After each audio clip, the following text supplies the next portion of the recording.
Dear students, today's topic is Ostwald's dilution law. ओस्टवॉल्ड का तनुता का नियम।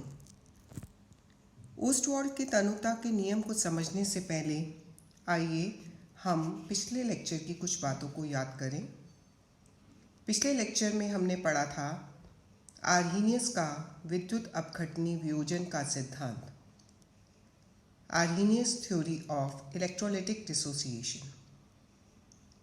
उसके कुछ बिंदु याद कीजिए। आर्हीनियस के अनुसार जब भी किसी विद्युत अपघट्य को जल में खोला जाता है वह आवेशित कणों में विभक्त हो जाता है, जिसे हम आयंस कहते हैं।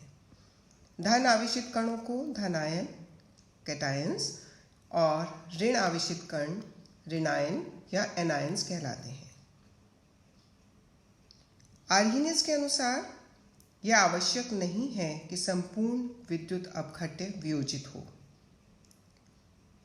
विद्युत अपघट्य का वह मान जो वियोजित होता है उसे हम वियोजन की मात्रा कहते हैं और जिसे हम अल्फा से रिप्रेजेंट करते हैं। वियोजन की मात्रा ताप, तनुता, विलायक और विद्युत अपघट्य की प्रकृति पर निर्भर करती है। अल्फा का मान ज्ञात करने के लिए एक फॉर्मूला दिया गया जो इस प्रकार है। अल्फा इज इक्वल टू आयनों में वियोजित मोलों की संख्या अपॉन प्रारंभ में लिए कुल मोलों की संख्या। आर्हीनियस के अनुसार विलयन में आयनों और अवियोजित अणुओं के मध्य एक साम्य स्थापित हो जाता है, जिसे हम आयनिक इक्विलिब्रियम या आयनिक साम्य कहते हैं। ओस्टवॉल्ड ने इसी आधार पर तनुता का नियम प्रस्तुत किया, जिसे ओस्टवॉल्ड्स डाइल्यूशन लॉ के नाम से जाना जाता है। ये तनुता का नियम आयनिक स्थिरांक यानी डिसोसिएशन कांस्टेंट और डिग्री ऑफ डिसोसिएशन के बीच में एक संबंध स्थापित करता है। मैथमेटिकल एक्सप्रेशन समझने से पहले आइए हम इलेक्ट्रोलाइट के बारे में कुछ जानें। एक इलेक्ट्रोलाइट Ba जब जल में घोला जाता है तो आर्हीनियस के अनुसार वह अपने आयन्स B+ और A नेगेटिव आयनों में वियोजित हो जाता है। इस बाइनरी वीक इलेक्ट्रोलाइट Ba का 1 मोल मात्रा लेने पर प्रारंभ में, चूंकि डिग्री ऑफ डिसोसिएशन 0 है, अभी आयनित नहीं है, साम्यावस्था पर इस 1 मोल में से अल्फा यानी डिग्री ऑफ डिसोसिएशन जितना मान डिसोसिएट हो जाता है। अब चूंकि अभिक्रिया साम्यावस्था पे है तो यहाँ हम ली चैटेलियस प्रिंसिपल यानी लॉ ऑफ मास एक्शन द्रव्य अनुपाती क्रिया का नियम यहाँ पर अप्लाई कर सकते हैं और उसके अनुसार डिसोसिएशन कांस्टेंट सांद्रताओं पर निर्भर करता है। So K is equal to concentration of B ion into concentration of A ion divided by concentration of electrolyte. सांद्रताओं के मान उपरोक्तानुसार रखने पर हमें जो एक्सप्रेशन प्राप्त होता है K is equal to alpha square upon 1 minus alpha into V। यहाँ पर V आयतन है। चूंकि हम सांद्रता और आयतन के बीच में संबंध जानते हैं, C is equal to 1 upon V, अतः वॉल्यूम की जगह सांद्रता का मान रखने पर K is equal to alpha square C upon 1 minus alpha.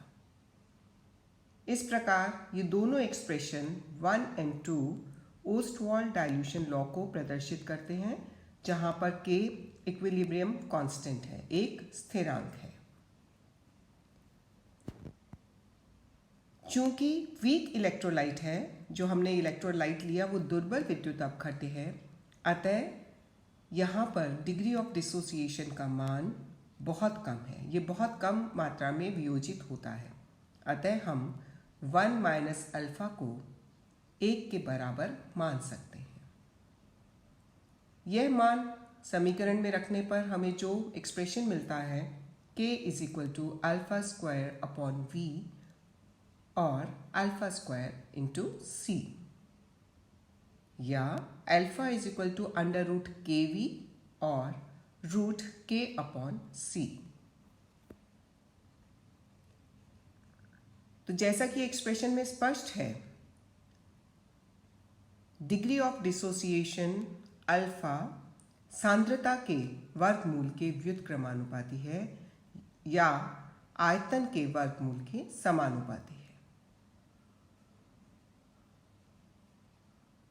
तो इस एक्सप्रेशन से बिल्कुल स्पष्ट है कि जैसे जैसे विलयन की तनुता बढ़ाई जाती है या सांद्रता कम की जाती है, डिग्री ऑफ डिसोसिएशन यानी आयनन की मात्रा बढ़ती जाती है।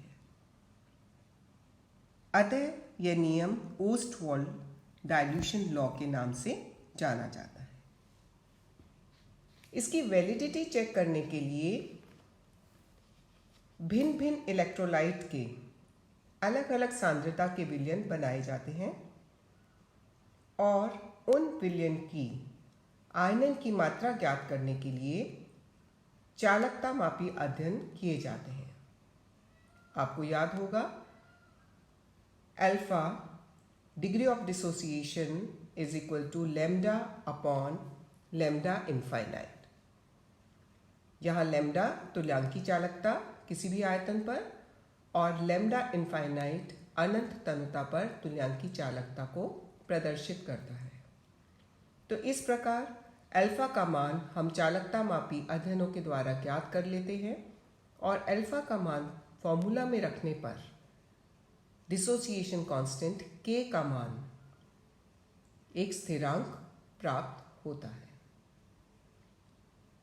अगर यह स्थिरांक प्राप्त होता है तो ओस्टवाल्ड डाइल्यूशन लॉ की वैलिडिटी प्रूव होती है, किंतु रिजल्ट्स का अध्ययन करने पर यह पाया गया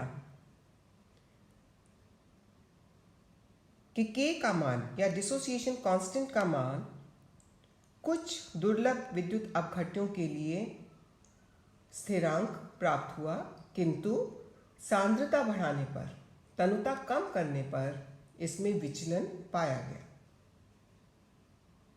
और दूसरी ओर डिसोसिएशन कांस्टेंट k का मान स्ट्रॉन्ग इलेक्ट्रोलाइट के लिए स्थिरांक से बहुत अधिक विचलित पाया गया, अर्थात स्ट्रॉन्ग इलेक्ट्रोलाइट्स के लिए डिसोसिएशन कांस्टेंट का मान स्थिरांक नहीं पाया गया।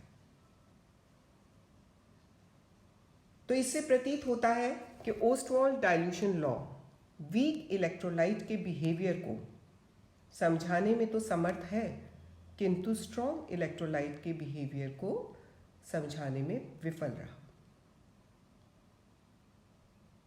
हम अध्ययन करें कि ऐसा क्यों हुआ। तो आपको ध्यान होगा कि हमने एक्सप्रेशन में 1 minus alpha is almost equal to 1 माना था, यानी डिग्री ऑफ डिसोसिएशन का मान नगण्य माना था, 1 की तुलना में नगण्य माना था। यह चीज दुर्बल विद्युत अपघट्य के लिए तो संभव है, किंतु स्ट्रॉन्ग इलेक्ट्रोलाइट या प्रबल विद्युत अपघट्य जो कि संपूर्ण सांद्रताओं पर पूर्णतया आयनित माने जाते हैं, वहां डिग्री ऑफ डिसोसिएशन को नगण्य नहीं माना जा सकता। और ऐसा ना करने पर हमारा जो एक्सप्रेशन है उसमें k का मान स्थिरांक प्राप्त नहीं होगा। चूंकि Ostwald dilution law Arrhenius concept पर आधारित है और आर्हीनियस कंसेप्ट वीक इलेक्ट्रोलाइट के बिहेवियर को तो समझाने में सक्षम है, किंतु स्ट्रॉन्ग इलेक्ट्रोलाइट के बिहेवियर को समझाने में सफल नहीं है। अतः ओस्टवाल्ड लॉ भी स्ट्रॉन्ग इलेक्ट्रोलाइट के बिहेवियर को समझाने में विफल रहता है।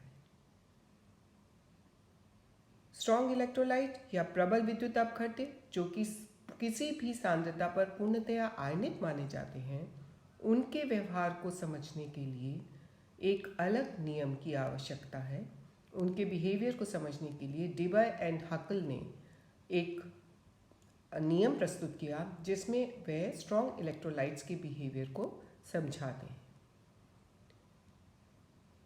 अतः ओस्टवाल्ड लॉ को पढ़ते समय इस बात का हमें ध्यान रखना है कि ओस्टवाल्ड लॉ और आर्हीनियस कॉन्सेप्ट दुर्बल विद्युत अपघट्यों के लिए तो लागू किए जा सकते हैं, किंतु स्ट्रॉन्ग इलेक्ट्रोलाइट के लिए यह नियम अपना बिहेवियर समझाने में सफल नहीं रहे।